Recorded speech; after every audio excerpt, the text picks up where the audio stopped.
अस्सलाम वालेकुम नाज़रीन, प्रोग्राम सच के सफ़र के साथ मैं हूं सज्जाद तरीन। नाज़रीन, आज हम बात करेंगे हुकूमत ने जो बजट पेश किया है 21-22 का, और हुकूमत की जानिब से ये कहा जा रहा है कि ये बहुत इनकलाबी बजट है। IMF का दबाव मुस्तरद कर दिया है और IMF के बगैर ये बजट पेश किया जा रहा है। अवाम को बहुत रिलीफ दिया जाएगा। इस हवाले से हमारे साथ मौजूद होंगे मेहमान जो ये बताएंगे कि क्या ये अवामी बजट है या ये कोई उसी तरह का अल्फाज का गोरख धंधा है जैसे माजी में होता रहा है। इस हुकूमत का ये तीसरा बजट है, लेकिन ये चौथे वजीर खजाना है जो ये बजट पेश कर रहे हैं। तो नाज़रीन, हम बात करते हैं अपने मेहमानों से। हमारे साथ मौजूद हैं नेशनल डेमोक्रेटिक पार्टी के सदर डॉक्टर अब्दुल हाई बलोच साहब। डॉक्टर साहब, बहुत बहुत शुक्रिया। डॉक्टर साहब, ये जो बजट पेश किया गया है इसके बारे में बलूचिस्तान में लोग क्या कहते हैं, आपकी क्या राय है? देखिए साहब, बलूचिस्तान तो जैसे माजी में नजरअंदाज होता रहा है, बिल्कुल एग्जैक्टली इस बार भी बलूचिस्तान को मुकम्मल तौर पे नजरअंदाज किया गया है। सिवाय एक रोड के, ये जो कोयटा से कराची वाया खुजदार, उसके लिए सिर्फ दो रोया रखा है, 2 रोया रोड रखा गया है। बाकी कहीं भी, हालांकि बलूचिस्तान आपको पता है सबसे ज्यादा नेशनल हाईवे की जो रोड लेंथ है वो बलूचिस्तान में है, मैं इसे 44% और लेकिन हमें सिर्फ एक रोड को, और इसके अलावा तालीमी का जो यूनिवर्सिटियाँ या सेहत के हवाले से या बिजली और पीने पानी, साफ पीने के पानी के हवाले से या दूसरे रोजगार जो मौके होने चाहिए रोजगार के, बिल्कुल नजरअंदाज किया गया है। बलूचिस्तान के अवाम इसको मुस्तरद करते हैं, वो कहते हैं ये अवाम दुश्मन बजट है। एक दूसरी बड़ी बात ये है कि ये इस बजट में आम आदमी का जो बोझ है उसको बढ़ा दिया है। यानी आम आदमी पहले से कमर तोड़ महंगाई के तले दब रहा है और इस बजट में उसको कोई रिलीफ नहीं मिला है। और ये जो गैर पैदावारी अखराजात जो है उनको बढ़ा दिया गया है, पैदावारी अखराजात की तरफ तवज्जो नहीं है। फिर सबसे बड़ा मसला है कि खुद इंहिसारी की पॉलिसी वाली बजट नहीं है। छोटे मुलाजमीन या आम मुलाजमीन या दूसरे, उनके तनख्वाहों में मेरे नजर में 40% इजाफा होना चाहिए महंगाई के हवाले से। ये IMF के जैसे IMF का जो बजट होना चाहिए, ये मुझे ऐसे नजर आ रहा है कि कर्जों के बोझ के तले पहले से हम दबे हुए हैं और एक इसमें सादगी होनी चाहिए थी, गैर पैदावारी अखराजात कम होने चाहिए थे और ये रोजगार के मौके जो है वो ज्यादा होने चाहिए थे, वो नजर नहीं आ रहे हैं जी। डॉक्टर साहब, वजीर आज़म इमरान खान ये कहते हैं कि ये जो बजट है ये तो IMF के हमने तमाम मुतालबात मुस्तरद कर दिए हैं और ये IMF के खिलाफ तो बगावत करके बजट पेश किया गया है। मेरे ख्याल में ये सरासर गलत बयानी है। जितना IMF वर्ल्ड बैंक के ताबे ये हुकूमत है कोई नहीं है, ये इनका आज का नहीं है, ये शुरू से गलत बयानी से काम लेते आ रहे हैं। ये हमेशा इन्होंने गलत एदाद शुमार पेश किए हैं। ये IMF वर्ल्ड बैंक के से निकल ही नहीं सकते। मेरी दानिश के मुताबिक कोई भी मुल्क तरक्की नहीं कर सकता, कोई भी मुल्क फलाही मुल्क बन नहीं सकता जब तक कि वो IMF से छुटकारा हासिल नहीं करता, जब तक वो अपने गैर पैदावारी अखराजात कम नहीं करता, जब तक कि उस बजट में 90% जो लोग हैं, अवाम है, उन मेहनत के अवाम में उसको फायदा नहीं पहुंचाता, वो कभी भी तरक्की नहीं कर रहा, कभी भी आगे नहीं जा सकता है। हम समझिए कि ये एक जैसे एक नौबाजाती वाला निजाम का बजट है। हम गुलामों का सलूक अवाम के साथ हो रहा है और इससे आम आदमी के मुश्किलात में और भी इजाफा होगा। डॉक्टर साहब, कहा यह जा रहा है कि इस बजट में NFC अवार्ड के हवाले से कोई चीज दर्ज नहीं है। जब NFC अवार्ड के हवाले से दर्ज नहीं है तो ये बजट जो कानूनी हो नहीं सकता। आपकी क्या राय है इस पर? मेरी राय बिल्कुल यही है कि इससे पहले NFC का मीटिंग होना चाहिए था। उस पर ये अपनी जगह हकीकत है, ये तल्ख हकीकत है कि NFC अवार्ड बहुत जरूरी है। और फिर NFC अवार्ड के साथ साथ हम ये कहते हैं कि ये जो बजट है उसमें रकबा को भी शामिल, रकबे का लिहाज से भी देखना चाहिए। ये सिर्फ आबादी पर तवज्जो है और यह जो अंडर डेवलप्ड जो 73 साल से जहाँ जिनको नजरअंदाज किया गया है, बिलखसूस बलूचिस्तान है, और ये जो अभी खैबर पख्तूनख्वा में फातला को एक जगह उसके साथ शामिल किया गया है, हम उसे खुशामदीद कहते हैं, लेकिन उन इलाकों को भी तवज्जो देनी चाहिए। ये जिस तरह की का जो डेरा गाजी खान है और अल्लाह के हैं, उनको यानी रहीमयार खान वगैरह, डेरा गाजी खान तो खैर बलूचिस्तान है का हिस्सा है, और इनको भी नजरअंदाज किया गया है। मतलब मेरा कहने का मकसद ये है कि ये जो रहीमयार खान है, मुल्तान है, मियांवाली है, इस तरफ का भी ये जो बखर है ना, उसको भी नजरअंदाज किया गया। डॉक्टर साहब ये बताएं कि ये कहा यह जा रहा है कि ये जो इस पहले ही सिंध और मरकज जो है वो आमने सामने है, तो इस बजट से क्या कोई फिर सूबों के दरमियान कोई और मरकज के दरमियान कोई इख्तिलाफात तो नहीं होंगे?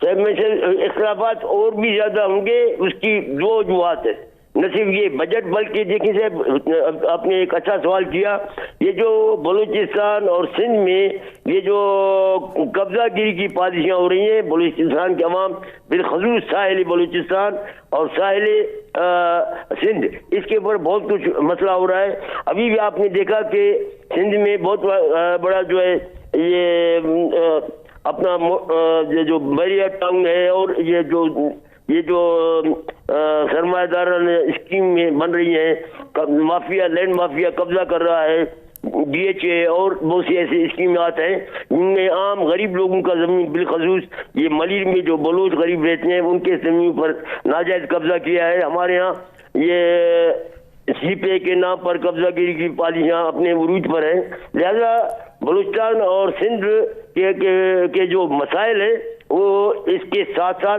यानी ये जो कब्जागिरी की जो सूरत हाल बलूचिस्तान और सिंध में है, ये जो बड़े बड़े हाउसिंग स्कीम के नाम से, DHA के नाम से, बैरियर टाउन के नाम से, और दूसरे जो लैंड माफिया के वो जो उन्हें खुली छूट दे दी गई है, फिर कब्जा करके वो जो बना रहे हैं, बलूचिस्तान के अवाम में इसमें शदीद जो है वो एक किस्म की बेचैनी पाई जाती है, और वो इन तमाम इकदाम को मुस्तरद करते हैं। डॉक्टर साहब, वज़ीर-ए-आज़म इमरान खान ये कहते हैं कि बलूचिस्तान पर जितनी हमने तवज्जो दी है माजी में किसी हुकूमत ने नहीं दी।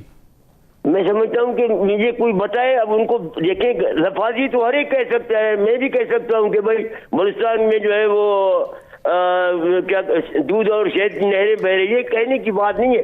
अमलन कोई बताए कि भाई कोई बड़ा अस्पताल, कोई बड़ा रोड, कोई बड़ा कारखाना, कोई बड़ा सनत, ये देखिए ना, कोई ज़राअत को तरक्की। हालत तो ये है, अभी हमारे पटवीर कैनाल, केसर कैनाल, हमारे पास सिर्फ ये 2 कैनाल है नहरी, वहाँ लोग पानी, ये अभी काश्त का जमाना है, जो हमारे यहाँ ये शाली जिसको हम चावल कहते हैं, इसकी काश्त होने वाली है, पानी के लिए लोग तरस रहे हैं। 80% आवाम पीने के पानी से महरूम है, और इसी तरह से 90% लोग आवाम जो है बिजली से महरूम है। मैं हैरान हूँ, तो एक ऐसा हमारे पास अस्पताल नहीं है, हम मजबूर होकर इलाज के लिए या कराची जाते हैं, गरीब लोग तो पहुंच नहीं पाते, वो अपने घर में तड़प कर जो है जान दे देते। मुझे समझ नहीं आ रहा कि भाई कौन सा, मतलब कोई नया कारखाना बनाया।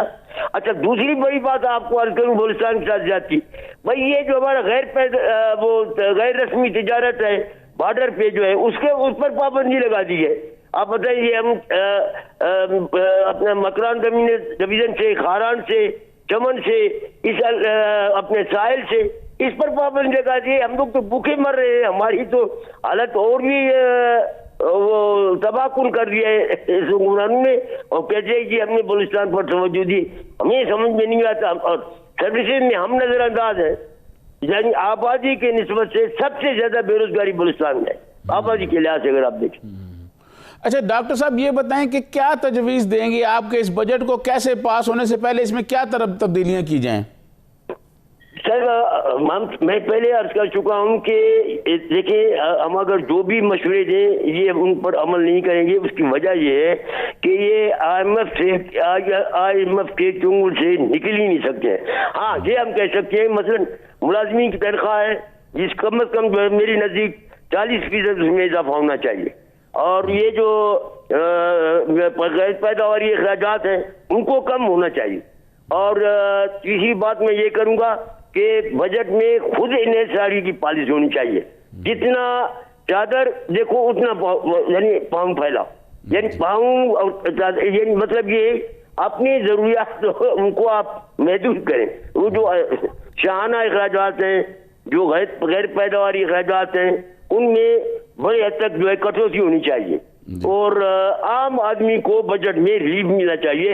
और जो बलूचिस्तान नजरअंदाज हुआ है या जो दूसरे अंडर डेवलप्ड इलाके हैं उन पर खसूसी तवज्जो देना चाहिए, क्योंकि बलूचिस्तान तो 73-74 साल से नजरअंदाज होता चला आ रहा है। बहुत शुक्रिया डॉक्टर हाई बलोच साहब। नाज़रीन, यह वक्त हुआ एक ब्रेक का। ब्रेक से वापस आएंगे तो मज़ीद गुफ्तगू जारी रखेंगे। हमारे साथ मौजूद हैं सीनियर साफ़ी सनाउल्लाह खान साहब। सनाउल्लाह, ये बताएं, ये जो बजट पेश किया गया है, इसका ये अदाद शुमार का गोरख धंधा है या इसके अंदर गरीब आवाम के लिए भी कुछ है? देखें, जो तरीन साहब 3 साल होता रहा इस मुल्क में, अब 3 साल बाद तहरीक इंसाफ के जो हुकूमत है उनको ये समझ आया है कि 3 साल में हम जो करते रहे हैं उसका नतीजा ये निकला है कि लोग, हमारी जो पॉपुलैरिटी थी वो बॉटम पे आ गई है। और बॉटम पे आने का उनके पास एक जो नतीजा भी है कि ज़िमनी इलेक्शन है जिनमें वो वाज़े तौर पर उनको तकरीबन तमाम जगहों पर ही शिकस्त का सामना पड़ा, चाहे वो KPK है, चाहे पंजाब है, चाहे सिंध है। तो उसके बाद ये नज़र आ रहा है कि ये जो बजट बनाया गया है तो वो उसी चीज़ को सामने रखकर बनाया गया है। और IMF से जो है एक जो प्रोग्राम चल रहा था उनसे भी एक ब्रेक ले लिया गया है, और बल्कि अमलन ये देखा जाए तो IMF को बस अब तकरीबन गुड बाय कह दिया गया है। तो बजट गोरख धंधा तो है, क्योंकि जब तक आपके पॉकेट में कुछ ना हो तो आप आवाम को क्या दे सकते हैं। बदकिस्मती ये है कि पिछले कोई 60 की दिहाई के बाद पाकिस्तान कोई सरप्लस बजट दे नहीं सका। और उसकी मिसाल इसी तरह है तरीन साहब, जैसे आप अपने घर का बजट बनाते हैं और आपके खर्चे अगर फर्ज करें 10,000 हैं और आपकी आमदन 5,000 है, तो बदकिस्मती से हमारे मुल्क का भी यही हाल है। और ये बजट भी 3100 अरब रुपए के खसारे का बजट है। तो जिस मुल्क का इतना बड़ा खसारा हो, यहाँ टोटल जो बजट हो वो 8,000 अरब का हो, जिसमें 3,000 अरब से ज्यादा आपको अपने खर्चे पूरे करने के लिए कर्जे लेकर पूरा करना पड़े, तो आप अंदाजा कर लें कि उस मुल्क के बजट और अदाद शुमार की हैसियत क्या होगी। बेसिकली जो चीजें भी हैं वो अजम्पशन की बुनियाद पर ही होती हैं कि हम ये कर लेंगे तो ये हो जाएगा और ये कर लेंगे तो ये हो जाएगा। और उसमें ये चीजें, इसमें रिस्क भी बहुत ज्यादा इन्वॉल्व होते हैं जिनका हुकूमत खुद भी तस्करा करती रहती है। फर्ज करें आप जो टैक्सों का टारगेट है जो FPR का है वो 5,800 और कोई 29 अरब रुपए का है, हाईएस्ट है पाकिस्तान की हिस्ट्री में। और दावा ये कर रहे हैं कि हमने कोई टैक्सेशन भी नहीं की, टैक्सेशन के बगैर ये निकाल लेंगे।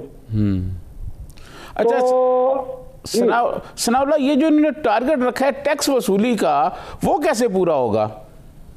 देखिए, वो असल में बुनियाद तरीन साहब 2-3 चीजें देखनी पड़ती हैं। हमारी जो इकानमी है बुनियादी तौर पर वो कंजम्पशन बेस्ड है।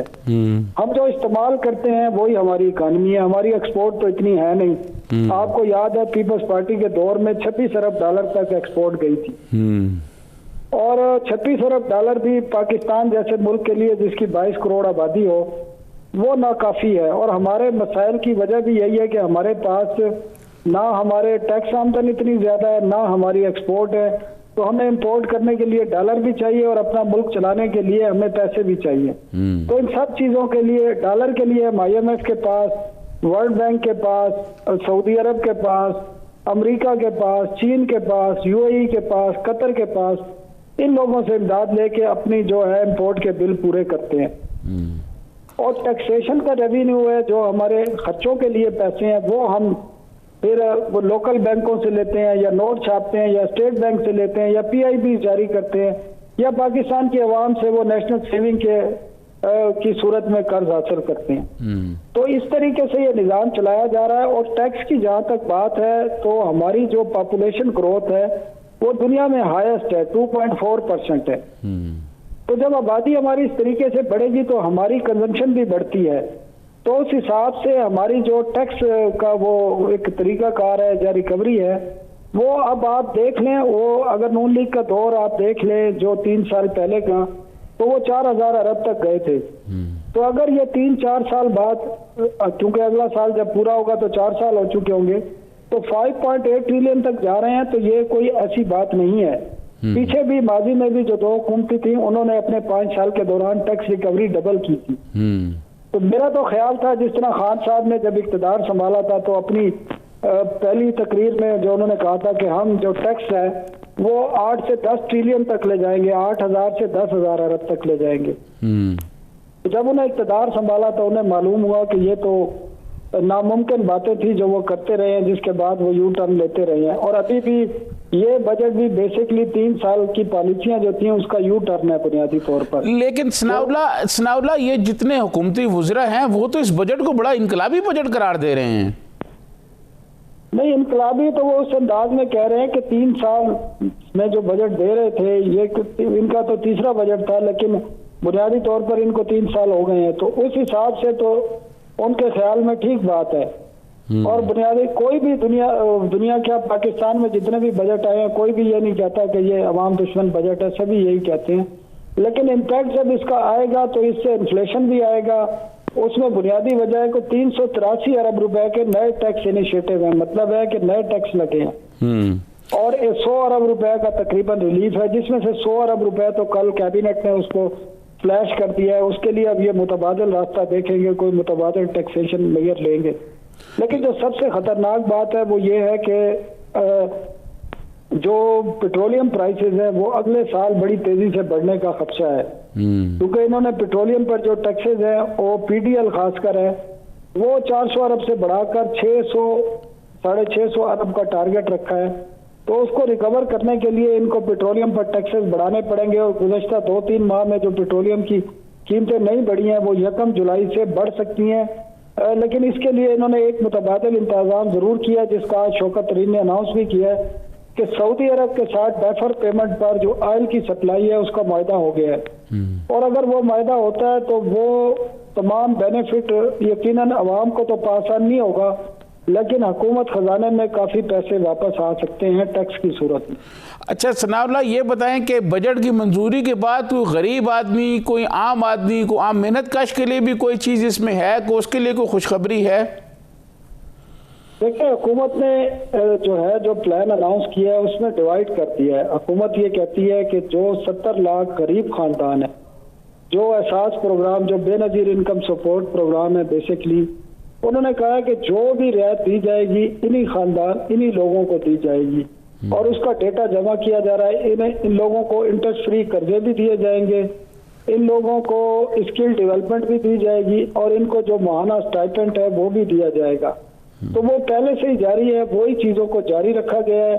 अवाम को बुनियादी तौर पर 2-3 चीज़ों की ज़रूरत है जी करीम साहब। बुनियादी तौर पर गंदम की कीमत वापस वो चाहते हैं 35 से 50 रुपए किलो के दरमियान चली जाए, जो मुमकिन नहीं है, जो नहीं होगा। कीमत बढ़ सकती है, कम नहीं हो सकती। अवाम चाहती है चीनी की कीमत 50 रुपए आए, उनकी बर्दाश्त में है, वो मुमकिन नहीं है। चीनी की कीमत में जो नए इक़दाम आए हैं उससे इजाफा जरूर होगा, कमी नहीं आएगी। अवाम चाहते हैं कुकिंग ऑयल और घी की कीमत जो इस टाइम 300 रुपए किलो से बढ़ चुकी है, वो चाहते हैं वो दोबारा जो 3 साल पहले थी 200, पौने 200 रुपए या 225 रुपए उधर आ जाए, वो मुमकिन नहीं है। तो ये बुनियादी बिजली और गैस की कीमतें हैं, क्योंकि इन्होंने तकरीबन 6 रुपए यूनिट पिछले 2 साल में बिजली की कीमत में इजाफा किया है। और इसमें टैक्सेस में इजाफा अलग है, अगर उसको मिला लिया जाए तो ये 7-7.5 रुपए पर यूनिट इजाफा है। और गैस की कीमतों में 350% इजाफा हुआ है। मैं फिर बता रहा हूँ 350% गैस की कीमतों में पिछले 2 साल में इजाफा हुआ है। तो अवाम वो चीजें वापस चाहती हैं, लेकिन ये चीजें वापस नहीं होंगी। ये चीजें इसी तरह बरकरार रहेंगी तो मुझे नहीं लगता कि अवाम को इससे किसी किस्म का फायदा होगा। हाँ, अगर ग्रोथ होती है तो उससे एम्प्लॉयमेंट के मौके पैदा हो सकते हैं, जिससे को थोड़ा बहुत रिलीफ मिल सकता है लोगों को। अच्छा सनाउल्लाह, ये जो मौजूदा अदाद शुमार हैं बजट के या टैक्स अहदाफ जो आपने देखे हैं और आप बताए भी हैं, क्या इसको मद्देनजर रखते हुए इस बात का कोई खदशा है कि कोई मिनी बजट भी आ सकता है? देखिए, वो बड़ी ज़बरदस्त आपने बात की है कि पाकिस्तान इस वक्त बेसिकली IMF प्रोग्राम में है। और ये जो बजट है, अगर जो, क्योंकि हुकूमत खुद कह रही है कि IMF प्रोग्राम में हमने गैप लिया है, हमने IMF प्रोग्राम से जो है वो उसको सस्पेंड नहीं किया या उससे बाहर नहीं निकले। अगर ये उनकी बात सच है तो फिर जो कल बजट पेश किया गया है वो अबूरी बजट है। मैं बात दोबारा बता रहा हूँ कि ये अगर IMF प्रोग्राम में ये रहते हैं तो फिर ये अबूरी बजट है, क्योंकि IMF से मुज़ाकरात जो है वो इस वक्त नहीं हो रहे। बजट की रात तक होते रहे हैं लेकिन डेडलॉक रहा है और उनकी बातचीत नहीं हो सकी। आप ये जाके कहते हैं 2 महीने बाद दोबारा बजट होंगे और उनकी डिमांड वही खड़ी होंगी कि बिजली की कीमतों में इजाफा करें, गैस की कीमतों में इजाफा करें और इसके साथ टैक्सों की शरह में इजाफा करें। और अगर वो उनकी बातचीत दोबारा होती है और ये इनमें से कुछ चीजें मान ली जाती हैं तो फिर ये यकीनन बिजली की कीमतों में भी इजाफा होगा, गैस की कीमतों में भी इजाफा होगा और टैक्सेशन मेजर भी नए आएंगे जिनसे जो है मजीद इन्फ्लेशन बढ़ेगा, महंगाई बढ़ेगी। बहुत शुक्रिया सनाउल्लाह खान, बहुत शुक्रिया आपका। नाज़रीन, यह वक्त हुआ एक ब्रेक का। ब्रेक से वापस आएंगे तो मज़ीद गुफ्तगू जारी रखेंगे। हमारे साथ मौजूद हैं ANP के मरकजी रहनुमा साबिक सेनेटर जाहिद खान साहब। जाहिद खान साहब, ये जो बजट आया है इसको तो इलेक्शन का बजट कहा जा रहा है कि ये इनकलाबी बजट है और इलेक्शन वाला बजट पेश किया है हुकूमत ने। तो क्या हुकूमत तो पहले ये बता दे कि मिड टर्म इलेक्शन करवा रहे, क्या भाई ये बजट के फौरन बाद इलेक्शन अनाउंस कर देगा क्या? क्योंकि जो मौजूदा सूरत हाल है और आज तक जो इलेक्शन बाई इलेक्शन हुए, मेरे ख्याल में इस हुकूमत को तो मौके खाने पड़ी। कोई भी सीट ये नहीं जीत सके और इसको जितना बुरी तरह शिकस्त हुई है वो आपके सामने है। हम ये कहते हैं कि जो शौकत तरीन है ये वो शौकत तरीन है जो नेबज़ादा थे। आज ये नेबज़ादे हो गए और वो इसलिए नेबज़ादे हो गए कि उसने इमरान खान के साथ सौदा किया, जो वो कहता है कि मैं इनारो नहीं देता। इनारो की बात नहीं है, लेकिन चूंकि हमेशा के लिए ये नेब सियासी लोगों के खिलाफ इस्तेमाल अपने हुक्मरान ने इस्तेमाल किया। आज भी ये सामने साबित हो गया कि शौकत तरीन को जो अभी मिला इस एहतिसाब से नेब से आज़ादी मिली, तो वो भी इसका एक कड़ी है। लेकिन हम समझते हैं कि ये कहते हैं, देखिए शौकत सजाद तरीन साहब ये कहते हैं कि जी हमने अवामी बजट पेश किया। मुझे आप बता दें, आटा 70 रुपए से 35 रुपए पे आ गया। क्या चीनी से 110 रुपए से 50 रुपए पे आ गए? क्या दवाइयां जो 600% बढ़ाए थे उसको वापस अपनी कीमत पे लेके आए हैं? क्या जो पेट्रोल की कीमत है आसमान तक बातें कर रही, क्या वापस उसको ले आए? क्या बिजली की बिलें जो 22 रुपए यूनिट बेचते हैं क्या वो नीचे लेके आए? हाँ, वाकई एक जरूर हुआ है कि इसके इर्द गिर्द सारे इंडस्ट्रियलिस्ट है और उस इंडस्ट्रियलिस्ट ने अपने लिए जिसको चैम्बर्स कहे जो भी कहते उन लोगों ने फायदा उठाया। इंडस्ट्रीज के अलावा गरीब आदमी की मुझे आप बता दे किस मुल्क में जो 800cc गाड़ी कितने लोग खरीद सकते हैं? ये क्या किसके बात में नहीं, जिसको रोटी नहीं मिल रही है वो अपने लिए आटा ढूंढ रहे और ये कहते मैंने गाड़ी सस्ती करवा दी। वो कहते कि जी आप हमें बिजली में महंगे है, मैं बिजली का बिल नहीं दे सकते। वो कहते जी मैंने आपकी इंडस्ट्री का टैक्स कम कर दिया। तो भाई 2-3 चीजें हैं। आज तक आवाम को ये सिर्फ कोरा धंधा है। आवामी सर पार्टी इसको मुस्तरद करते और हम समझते हैं कि आवाम के लिए कोई रिलीफ नहीं दिया गया। रिलीफ मिला तो शौकत तरीन को मिला। इसके अलावा और अगर इमरान खान ये कहते हैं कि इसके बलबूते में इलेक्शन जीतूंगा, तो अगर हम सेलेक्टर्स को कहते हैं कि बस इतना बस है, इस कौम का जितना बेड़ा गर्क हो गया, अभी ऐसे इसके लिए आइंदा के लिए ऐसे काम न करे कि किसी को मुसल्लत करे और सेलेक्ट करवा दे, ताकि सेलेक्ट का तो अशर आपने देखा कि इस कौम के साथ जो कुछ हुआ। आपकी खारिजी पॉलिसी कहाँ पे, आपके अंदरूनी पॉलिसी कहाँ पे, आपकी मैशियत कहाँ है? जाहिद खान साहब, गाड़ियां सस्ती हो गई हैं। आप नहीं चाहते कि लोग छोटी गाड़ियां, सस्ती गाड़ियां ज्यादा इस्तेमाल करें और बजट में क्या करे गवर्नमेंट? सजाद जी साहब मुझे एक बात बता रहे, जिस बंदे ने 800 रुपए या 900 रुपए दिहाड़ लेना है, जिसको वो दिहाड़ मिले या भी न मिले, तो वो 800cc गाड़ी खरीद सकता है, मुझे ये बता रहे। और वो कितने % लोग हैं इस मुल्क के अंदर, कितने % लोग यही है कि वो गाड़ी खरीद सकते हैं? मेरे ख्याल में 1 से 2% से ज्यादा तो नहीं होगा, बहुत ज्यादा 5% होगा।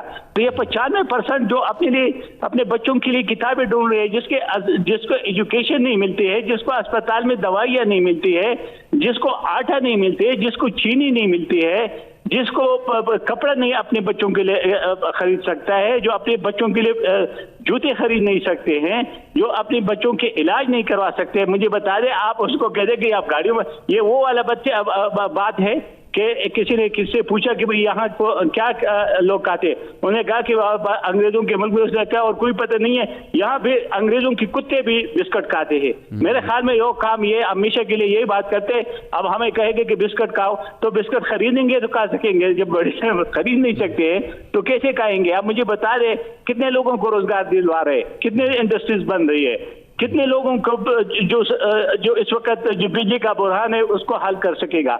और अभी फिर कह रहे कि ये पेट्रोल बढ़ेगा। मैं शौकत सजाद तरीन साहब मुझे ये बता रहे कि जब पेट्रोल की कीमत बढ़ेगा तो क्या ये उधर रुकेगा? आगे किसी चीज पे असर नहीं करेगा।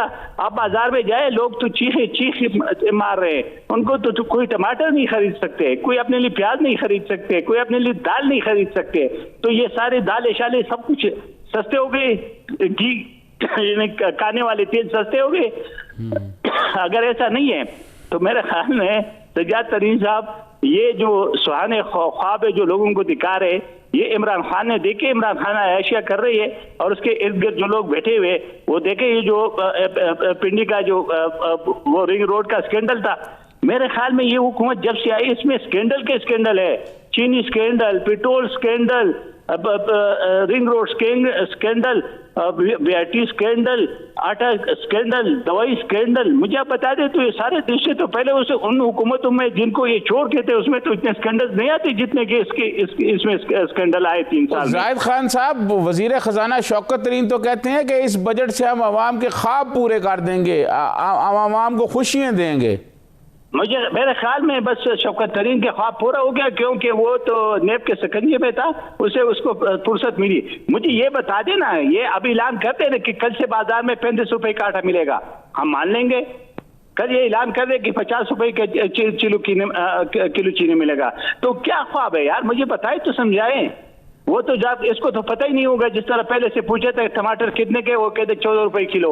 ये तो 14 रुपए किलो वाले लोग हैं, इनको तो समझ ही नहीं आती। इन्हें तो अपना बैंक का बेड़ा गर्क कर दिया था। आपको याद है सिल्क बैंक तो बंद हो गया था, उसमें उसके ऊपर इसकी केस है, वो सारे लोगों का पैसा डबो खा गया।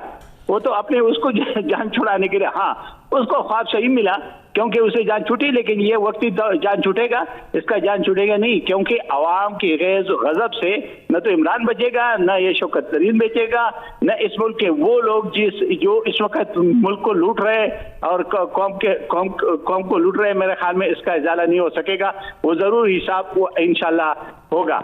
जाहिद खान साहब, ये सारी अपोजिशन आपकी बैठी हुई है पार्लियामेंट में, ये फिर रोक ले इस बजट को? जो बातें आपने बताई हैं कि बजट इस तरह है, अवामी मफादात मिलने, तो अपोजिशन रोक ले फिर इसको।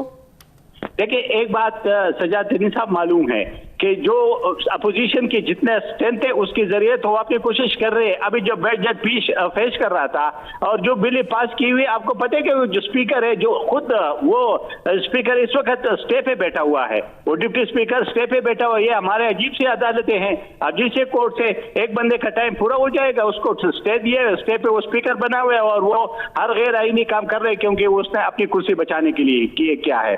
तो अपोजिशन तो अपनी कोशिश कर रहे हैं, लेकिन ये उन लोगों की भी जिम्मेवारी बनती है जो इनके इत्तेहादी बने हुए हैं।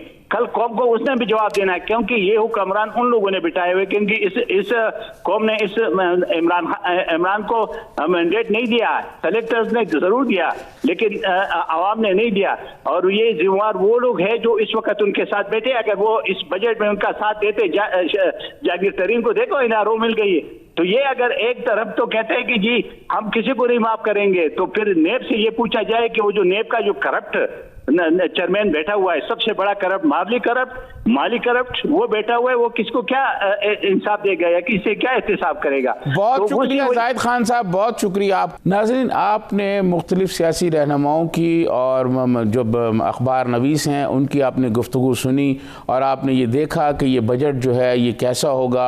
इस बजट के हवाले से ये कहा जा रहा है कि ये कोई इतना अवामी बजट नहीं है, इतना अच्छा बजट नहीं है, जबकि हुकूमत की जानिब से ये कहा जा रहा है कि ये बहुत इनकलाबी बजट है। नाज़रीन, सारे अदाद शुमार मैंने आपके सामने रख दिए, अब आपने फ़ैसला करना है और आने वाले दिन ये फ़ैसला करेंगे कि ये क्या अवामी बजट है या IMF के दबाव में आकर फिर कोई और बजट पेश किया जाएगा। ये बजट अबूरी नहीं होगा। इसी के साथ सजाद तरीन को इजाज़त दीजिए। अल्लाह हाफिज़।